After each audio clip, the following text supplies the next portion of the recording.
신약성경 28페이지 마태복음 17장 1절부터 13절까지 보겠습니다. 찾으셨어요? 네, 다 같이 한번 읽어보겠습니다. 시작.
네, 감사합니다.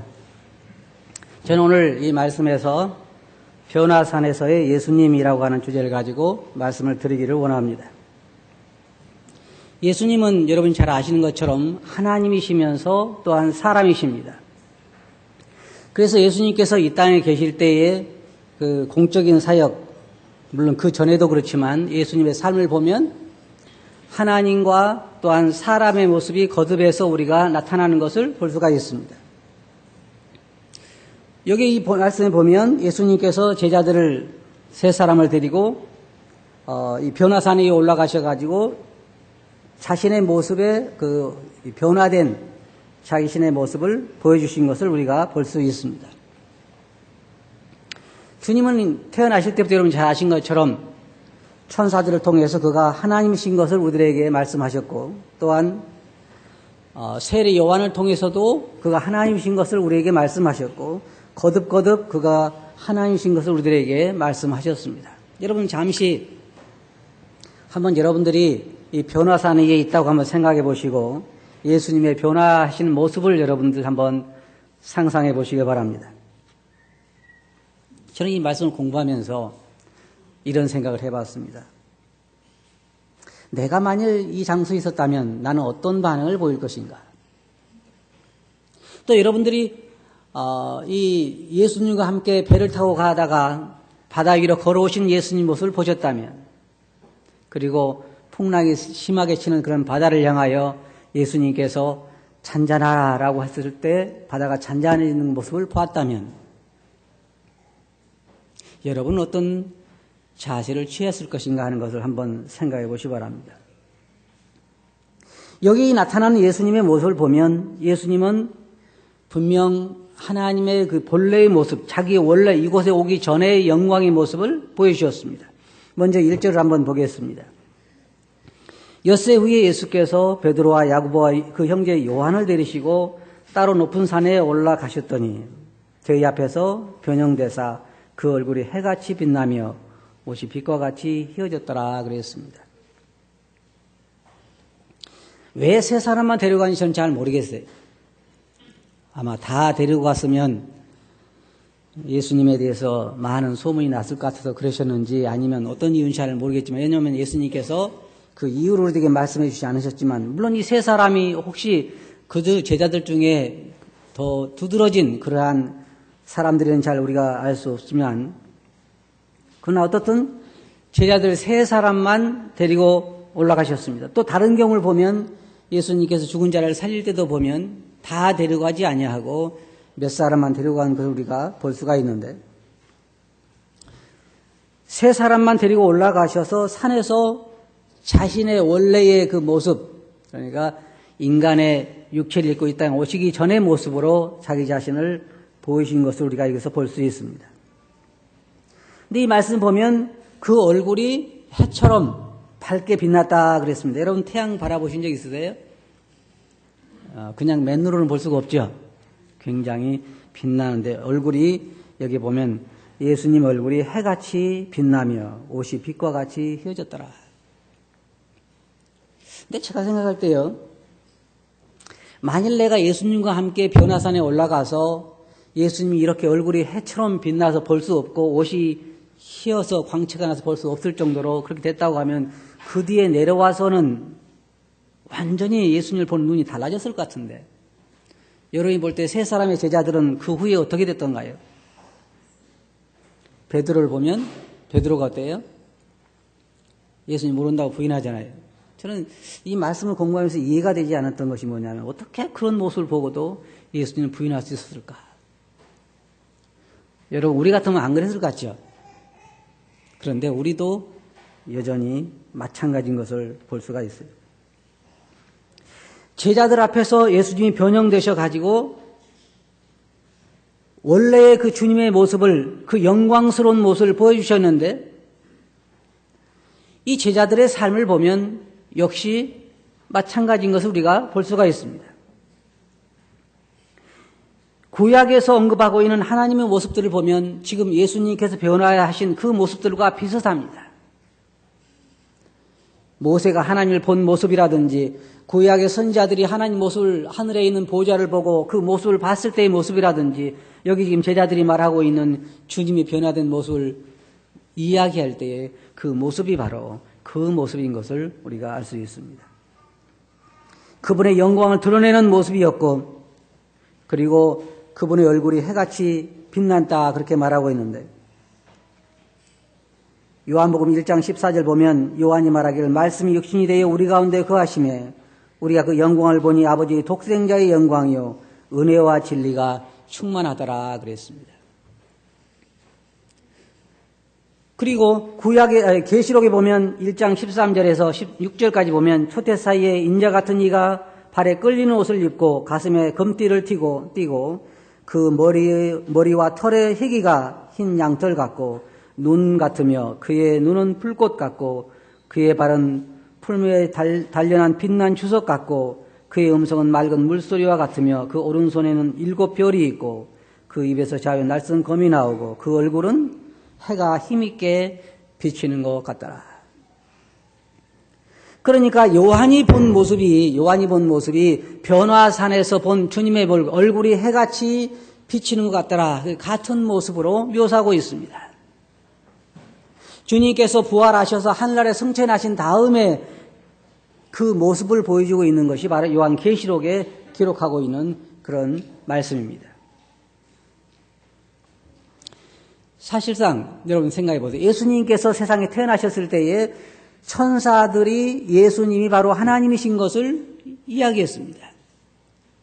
너희가 가서 아이를 보리니 또 아이가 태어날 것인데 그 이름을 임마누엘이라 하리라.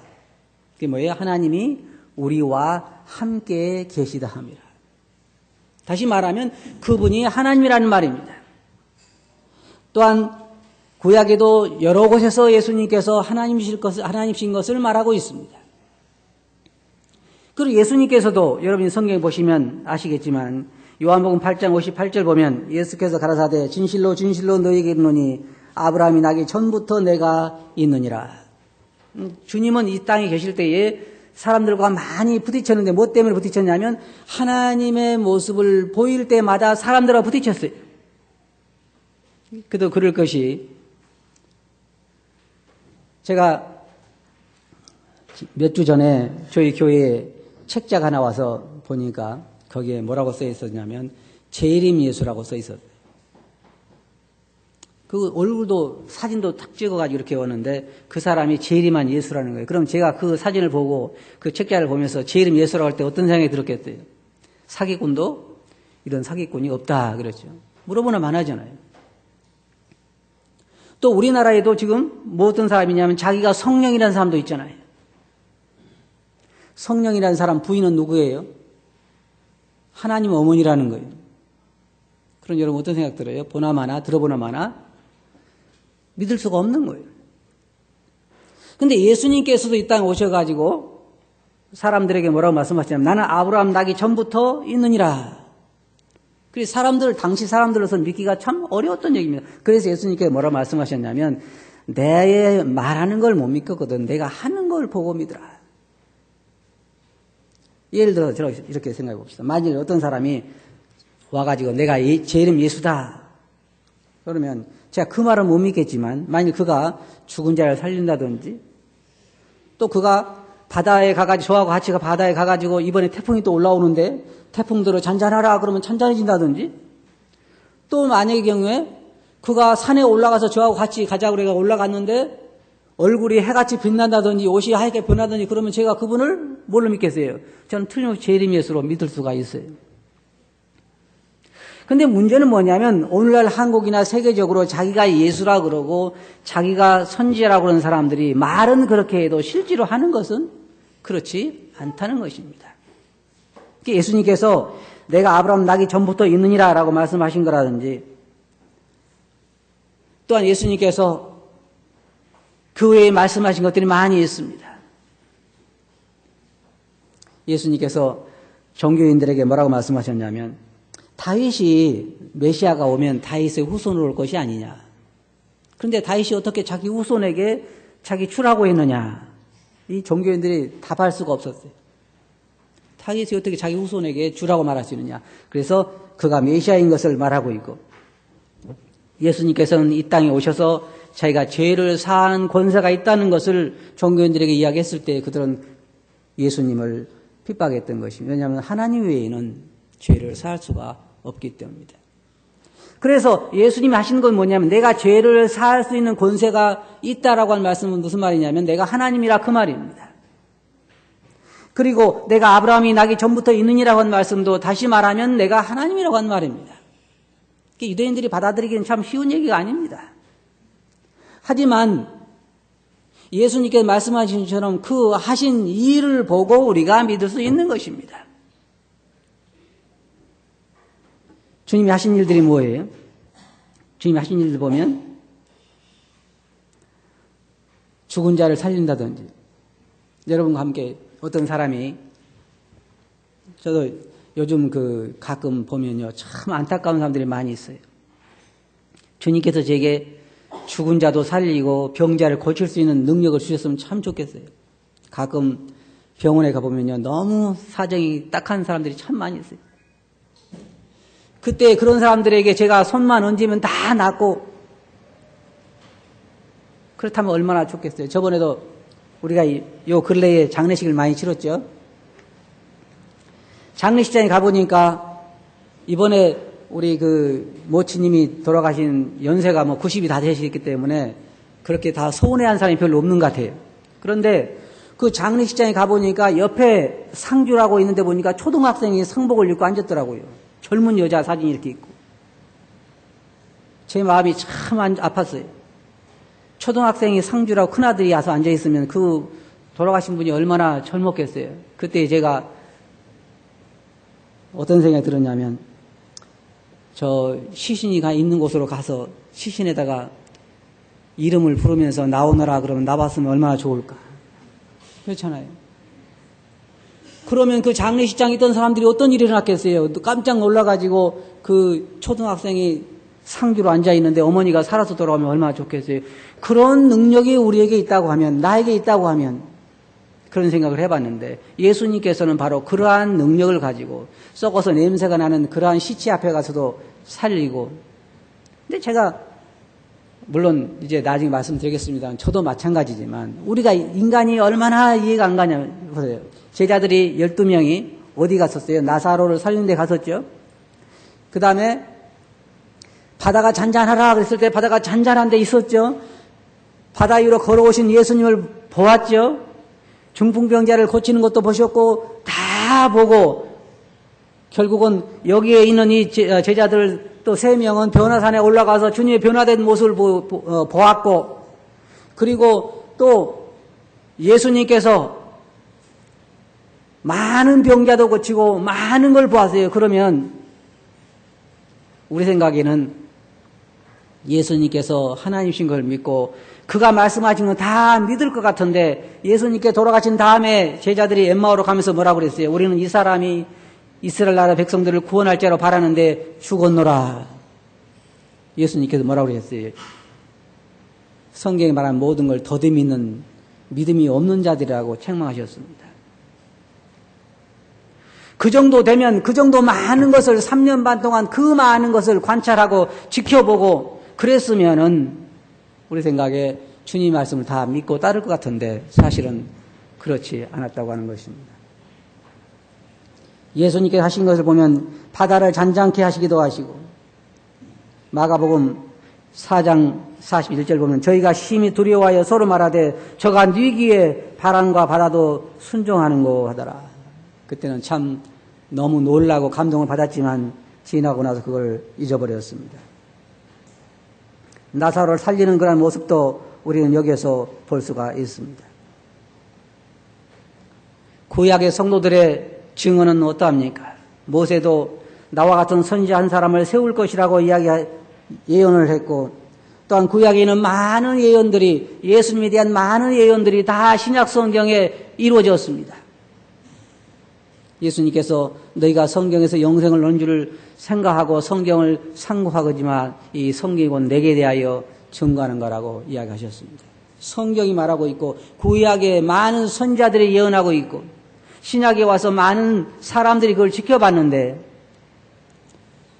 사람들은 예수님 말씀을 잘 믿지 못했습니다. 자, 한번 우리가 본문으로 돌아가서 생각해 봅시다. 여러분과 제가 함께 이제 변화산에 올라갔다고 한번 생각해 보시기 바랍니다. 그리고 예수님께서 그 놀라운 모습으로 변화가 됐습니다. 제 생각에 그것을 이 신약 성경에서 제자들이 그와 같이 말하고 있습니다. 또 아버지께서도 하나님께서도 주님에 대해서 증거하셨습니다. 마태복음 3장 16절부터 17절 보면 예수께서 세례를 받으시고 곧 물에서 올라오실새 하늘이 열리고 하나님의 성령이 비둘기같이 내려 자기 위에 임하심을 보더니 하늘로서 소리가 있어 말씀하시되 이는 내 사랑하는 아들이요 내 기뻐한 자라 하시니라. 예수 그리스도에 대해서 아버지께서도 여러 번 말씀하셨습니다.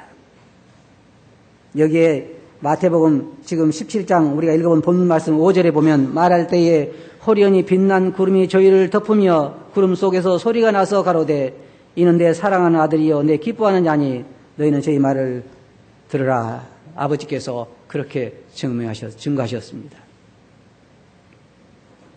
근데 여기 본문 말씀에 보면 제자들이 봤을 때 누가 있었다고 그랬어요? 모세와 엘리야가 그곳에 있었습니다. 어떻게 알았는지 잘 모르겠어요. 엘리야하고 모세의 얼굴을 이들이 전에 본 적이 없습니다. 이야기는 많이 들었겠지만, 우리처럼 많이 들었겠지만은 모세하고 엘리야의 얼굴을 본 적이 없는데 그들은 그곳에 있을 때 그들이 곧바로 모세와 엘리야라는 것을 알았습니다. 거기가 바로 어디예요? 하늘나라죠. 예수님이 본래의 영광 가운데 계시고 거기에 모세가 있고 거기에 엘리야가 있고, 제가 생각해도요 다시 내려오고 싶은 생각이 없었을 것 같아요. 그러니까 뭐라 그랬어요? 제자들이, 베드로가 거기 보면 여기에 우리가 장막을 지어서 하나는 모세를 위해서 하나는 엘리야를 위해서 우리가 여기에서 장막을 짓고 여기 내려가지 말고 여기 삽시다. 저 같아도 그런 제안을 할 것 같아요. 또 다시 내려오고 싶으세요? 저는 안 내려오고 싶어요. 거기가 하늘나라인데 여기 내려오고 싶겠냐 그 말이에요. 무슨 말을 하고 있는지도 그들은 몰랐다 그랬습니다. 그때에 하나님의 음성이 들리고 그들은 그 가운데서 엎드려서 제가 생각할 때는 기절하지 않았나, 성경은 그렇게 말하고 있지 않지만 그런 생각을 해보게 됩니다. 말할 때의 호련히 빛난 구름이 저를 덮으며 그렇게 말하고 있죠. 베드로가 17장 4절 보면 베드로가 예수께 여쭤와 가로되 주여 우리가 여기 있는 것이 좋사오니. 그렇죠. 여기 있는 게 좋죠. 거기에 모세도 있고 엘리야도 있으니까.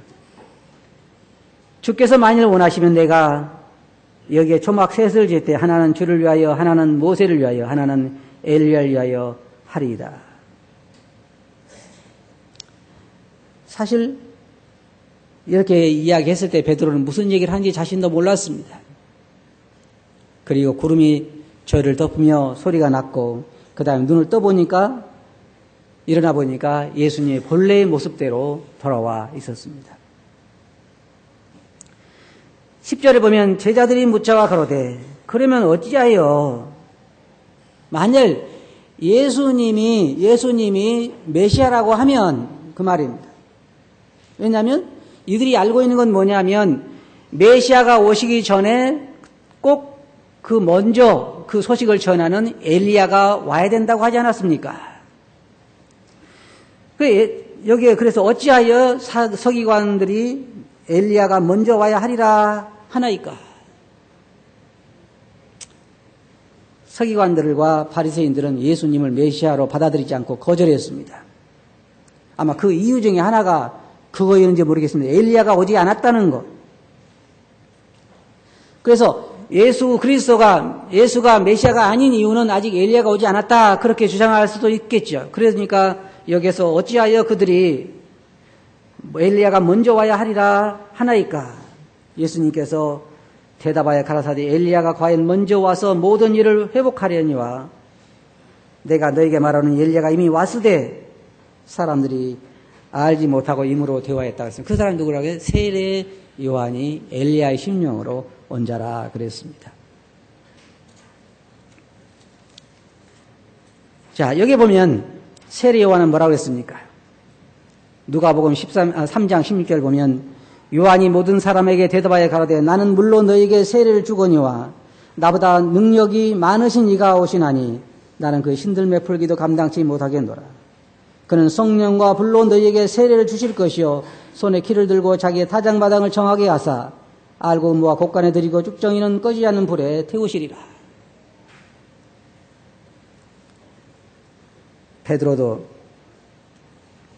베드로 후서 1장 16절 보면 그 나중에 사건에 대해서 이렇게 이야기하고 있습니다.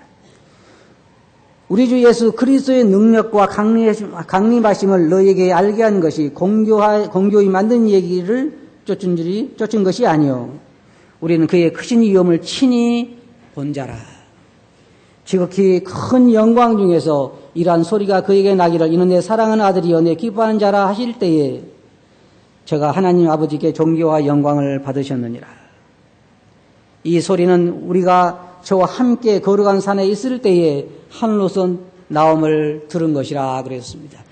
변화산에서 있었던 일을 이야기하는 것입니다. 그러니까 자기들이 전한 얘기가 공교하게 만든 얘기가 아니고 친히 목격한 거라고 말하고 있는 것입니다. 요한은 또 뭐라고 말하고 있습니까? 태초부터 있는 생명의 말씀에 관해는 우리가 들은 바요 본 바요 우리 손으로 만지고 주목하고 우리 손으로 만지는 것이 바라고 그는 이야기하고 있습니다. 자, 결론적으로 말해서 여기서 우리가 배울 수 있는 것이 무엇일까요? 제자들의 입장에서 한번 생각해 봅시다. 이 세 사람의 제자의 입장에서 한번 우리가 생각해 봅시다. 그들은 주님께서 베드로의 경우를 보더라도 밤새도록 고기를 잡지 못했지만 주님께서 배 오른편에 던지라고 했을 때 많은 고기를 잡았습니다. 바다 위로 걸어오신 주님도 보았고 바다를 잔잔케 한 주님도 보았고 중풍병자를 낫게 하는 거라든지 죽어서 썩어서 냄새가 나는 사람을 살려내는 거라든지 수없이 많은 이적을 이 세 제자들은 보았습니다. 그리고 하나님께서 세례 요한이 말한 것도 물론 들었지만 하나님께서 두 번이나 이는 내 사랑하는 아들이요 내 기뻐하는 자라고 말씀하시는 음성을 들었습니다. 그리고 친히 변화산에 올라가서 예수님께서 하나님의 그 영광 가운데 자기를 드러내는 것을 이들은 친히 목격했습니다. 그런데 그 후에 제자들의 모습은 어땠습니까? 그 많은 것을 목격한 제자들의 그 삶은 어떠했어요? 제가 이해가 가지 않았던 것은 뭐냐면 어떻게 그 많은 것을 목격하고도 주님을 부인할 수 있을까? 어떻게 그 많은 것을 목격하고도 그들의 삶이 달라지지 않을 수 있을까? 그 후에 제자들이 여전히 주님을 따라가면서 하는 일이 뭐였어요? 네가 크냐? 내가 크냐? 그 많은 걸 목격한 다음에도 그들은 네가 크냐 내가 크냐 싸웠어요. 무엇이 그 많은 이적과 그 변화산의 주님의 모습을 봤어도 그들에게 뭐가 달라진 게 있느냐 그 말이에요. 주님께서 십자가에 돌아가셨을 때도 그들은 예수 그리스도의 부활을 믿지 않았습니다. 그 많은 것을 목격한 다음에도 말입니다. 나중에 오순절 이후에 성령을 받고 나서 그들이 다른 삶을 사는 걸 보게 되죠. 그러면 제가 이제 여러분들에게 한 가지 여쭤보고 싶습니다. 여러분들은 예수님께서 바다를 잔잔케 하신 하나님이신 것을 믿습니까? 예수님께서 죽은 자도 살리고 만물을 창조하신 하나님이신 것을 믿습니까? 예수님께서 변화산에 올라가서 그 영광의 모습을 보이셨다고 하는 이 마태라든지 요한이라든지 베드로의 증거를 믿습니까? 그럼 한 가지 더 여쭤볼게요. 여러분 삶은 뭐가 다릅니까? 저는 이런 생각을 해봤어요. 나는 안 봤으니까. 그죠? 안 봤으니까. 만일 나 같으면 내가 친히 산에 올라가서 예수님과 함께 가서 그걸 봤다면 나는 그렇게 안 살 거야. 그죠? 난 안 봤으니까. 그러면 이들이 전해준 얘기는 잘못된 얘기입니까? 그렇지 않잖아요. 이들이 전해준 주님이 바다를 걸었다고 한 얘기도 사실이고 주님이 죽은 자를 살렸다고 하는 것도 사실이고 주님이 변화산에 올라가서 그렇게 변화되셨다는 것도 사실이고 요한 1서를 통해서 베드로 후서를 통해서 또한 사도행전을 통해서 또 사도 바울들에게 뭐라고 말하고 있어요? 사도 바울이 다메섹에 가는 그 길에서 예수님께서 말씀하신 걸 듣고 예수님을 보고 그렇게 변화된 사실을 우리들에게 전해주고 있잖아요. 그럼 그 모든 사실을 우리는 가지고 있으면서 우리는 어떤 면에 있어서 다르냐 하는 거죠. 단순히 보지 않았던 것 때문에 우리가 다를 수는 없는 것입니다. 우리 주님은 하나님이신 것입니다. 그 하시는 모든 것들이. 우리 주님은 또한 인간입니다. 그래서 우리의 모든 연약함도 이해하실 수가 있습니다. 그래서 우리가 지금 믿고 있는 이 모든 사실들은 우리의 선진들이 친히 목격했던 것들이고 여기에 사도 바울이 말한 것처럼 사도 베드로가 말한 것처럼 또한 요한이 말한 것처럼 친히 목격한 것이고 내가 거기에 있었다고 말하는 것입니다. 뭘 목격했어요? 우리 주님께서 영광스러운 모습으로 변화하신 모습을 그들은 보았다고 말하는 것입니다. 여러분과 저의 믿음이 헛되지 않은 것입니다. 우리는 이러한 주님을 섬기고 있고 이러한 주님을 섬기고 있다고 하면 우리가 이런 소망을 가지고 있다고 하면 우리는 좀 더 다른 모습을 보였어야 할 것입니다. 또 보여야 할 것입니다. 성령을 받은 다음에 제자들의 모습은 완전히 달라졌습니다. 그 전에 그 모습이 아니었습니다. 서로 누가 크냐 싸우는 일도 우리는 더 이상 기록을 볼 수가 없고 그들은 사도 바울이 말한 것처럼 다른 베드로가 말한 것처럼 그들 마음속에는 오로지 예수 그리스도를 위해서 살고자 하는 그런 마음이 그들을 채우고 있었습니다. 그 전에는 성령이 그들 안에 있지 않았기 때문에 육신적인 힘으로는 그렇게 할 수 없었지만 성령이 임한 다음에는 그들이 달라졌습니다. 지금 오늘날 우리에게는 우리 안에 성령님이 계십니다. 성경 우리들이 말하고 있는 모든 것들이 다 진리 위에 있고 사실이기 때문에 우리는 일단 사실에 입각해서 우리 믿음을 세우고 그 믿음 위에서 우리 삶을 살아야 할 것입니다. 우리 주님의 이런 영광 가운데 계신 하나님의 모습이라고 하는 것입니다. 여러분 주님을 어떻게 생각하고 계십니까? 가끔 우리는 말구육간에 태어난 나사렛 예수로만 생각할 때가 참 많이 있는데 사실은 그렇지 않습니다. 우리 주님은 바로 이 영광 가운데서 드러나신 하나님이 인간의 육체를 입고 이 땅에 오신 것입니다. 감사한 게 뭐예요? 저는 요즘 뭘 많이 생각하냐면 내가 이 예수 그리스도를 만나게 됐다고 하는 사실, 이 하늘의 이 영광스러운 복음을 듣고 영원한 생명을 가지고 있다고 하는 사실, 하늘의 그 많은 부활의 소망을 가지고 있다고 하는 것, 기업의 소망을 가지고 있다고 하는 것, 그것이 나에게 얼마나 큰 축복인가를 늘 생각해 보고 있습니다. 내가 믿는 주님이 바로 이러한 분이라고 하는 것, 이러한 분을 나는 섬기고 있다고 하는 것, 그것이 나에게 큰 기쁨이요 또한 믿음의 근원이 되는 것입니다. 여러분은 어떠합니까? 정말로 여러분 마음속에 이러한 주님을 믿고 계십니까? 우리 주님은 바로 이 영광 가운데 계신 하나님이신 걸 여러분 기억하시기 바랍니다. 그래 하시겠어요? 네, 기도하겠습니다. 거룩하신 아버지 하나님, 제자들이 주님을 따라다니면서 거듭거듭 외치는 소리는 무엇이었냐면 저가 뉘기에 이렇게 할 수 있는가라고 그들은 놀랐던 것을 볼 수 있습니다. 변화산에 올라간 세 제자들도 주님이 그 원래의 영광스러운 모습을 보였을 때에 그들은 그렇게 또 외쳤던 걸 저희들이 볼 수 있습니다. 주님, 이 모든 것을 전해 들은 저희들은, 이 모든 것을 믿는 저희들은 또한 어떤 모습을 보여야 할지 생각하게 해주시고, 이 영광스러운 주님을 믿는 저희들이 주님의 영광을 살아갈 수 있는 은혜를 저희들에게 계속해서 허락해 주시옵소서. 저희 말씀을 주께 의지하고 예수님 이름으로 아버지께 감사하며 기도합나이다. 아멘. 감사합니다.